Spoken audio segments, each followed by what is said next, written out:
میرے اور آپ کے آقا و مولا نے ارشاد فرمایا، قیامت کے دن میرے سب سے قریب وہ ہوگا جو کثرت سے میرے اوپر درود پڑھنے والا ہوگا۔ تو یہ حضور کی قربت کا ضامن ہے درود۔ تو اس لیے اپنی اولاد کو حضور علیہ السلام پر درود پڑھنے کی ترغیب دو۔ بچپن میں ہی اپنے گھر کے اندر مجالس درود قائم کرو۔ روزانہ کی بنیاد پہ ہو تو بہت اچھا، نہیں تو ہر 8 دن کے بعد ایک دن ضرور متعین کر لیا جائے۔ جمعۃ المبارک کے دن کثرت کے ساتھ درود پڑھنے کی ترغیب دی گئی ہے، اور فرمایا اس دن فرشتے حاضر ہوتے ہیں۔ تو حضرت ابو درداء رضی اللہ تعالی عنہ نے عرض کی، یا رسول اللہ صلی اللہ علیہ وسلم، آپ کی حیات طیبہ میں تو ٹھیک ہے، لیکن جب آپ انتقال کر جائیں تو کیا اس کے بعد بھی یہ عمل جاری رکھا جائے؟ ابن ماجہ میں یہ روایت موجود ہے۔ تو حضور علیہ السلام نے حضرت ابو درداء سے فرمایا، ہاں میرے وصال کے بعد بھی اس عمل کو جاری رکھنا، اور ساتھ ارشاد کیا کہ ان اللہ حرم علی الارض ان تاکل اجساد الانبیاء فنبی اللہ حی یرزق۔ اللہ نے مٹی پر حرام کر دیا ہے کہ وہ نبیوں کے جسموں کو کھائے۔ نبی قبروں میں زندہ ہوتے ہیں، ان کو رزق بھی دیا جاتا ہے۔ تو کہا کہ یہ میرے بعد بھی میرے اوپر درود کے سلسلے کو جاری رکھنا۔ تو ایک مومن تو درود کے ساتھ جڑا ہوا ہے، وہ تو درود کے بغیر دن گزار ہی نہیں سکتا۔ الگ سے نہ بھی پڑھے تو اس کو نماز کے اندر درود پڑھنا ہی ہوتا ہے۔ درود ابراہیمی تو نماز کا حصہ بنا دیا گیا، اور اس کو کثرت کے ساتھ درود پڑھنے کی ترغیب دی گئی۔ تو درود ایک ایسا وظیفہ ہے کہ جو اپنی زندگی میں جتنا زیادہ شامل کر سکتے ہو اتنا زیادہ شامل کر لو۔ ویسے بھی درود پڑھنے سے بچوں میں تقدس پیدا ہوتا ہے، بچے پاک دامن رہیں، عفت مآب رہیں، ان کی طبع میں تقدس رہے۔ آپ چاہتے ہیں، ہر ماں باپ چاہتا ہے، اور پھر دور موجود کے اندر جو فتنے ہیں تو بہت ضروری ہے کہ ہماری اولادیں تقدس مآب رہیں۔ تو ان کو درود کی ترغیب دو، تو اس کا عملی نتیجہ یہی ہوگا کہ ان میں تقدس کا جوہر پیدا ہوگا، اور ان کی عصمت کی حفاظت رہے گی۔ اور درود شریف پڑھنے والے بچے اور درود شریف نہ پڑھنے والے بچے دونوں کی عادات میں فرق ہوتا ہے۔ درود پڑھنے والوں کی طبع میں رقت، لطافت، نرمی، محبت، شفقت جیسے جذبات پیدا ہوتے ہیں۔ یہ درود شریف کا عملی نتیجہ ہے۔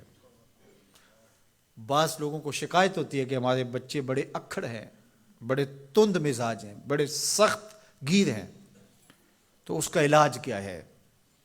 تو اس کا علاج یہی ہے کہ ان کو درود کی تسبیح دو۔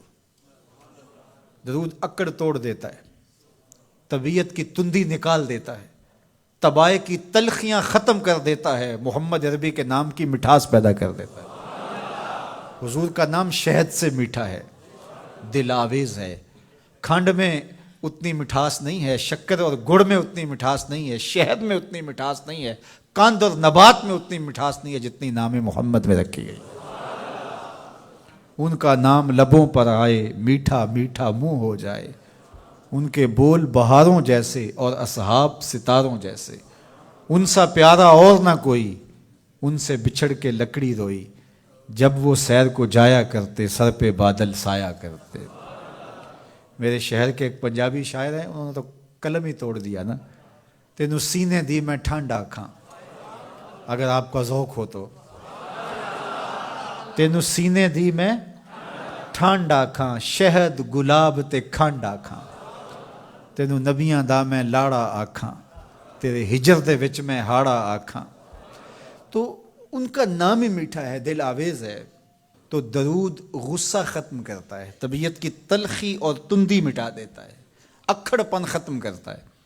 تو آپ اگر چاہیں کہ اولاد اکھڑ ہے تو ان کو کسی طرح درود پہ لے آئیں، درود کی تسبیح ان کے ہاتھ میں دے دیں، تو ان کی طبع میں نفاست بھی آئے گی، ان کی طبع میں لطافت بھی آئے گی، ان کی طبع میں رقت بھی آئے گی، ان کی طبع میں محبت بھی آئے گی، ان کی طبع کے اندر جو ہے وہ لیاقت بھی پیدا ہوگی۔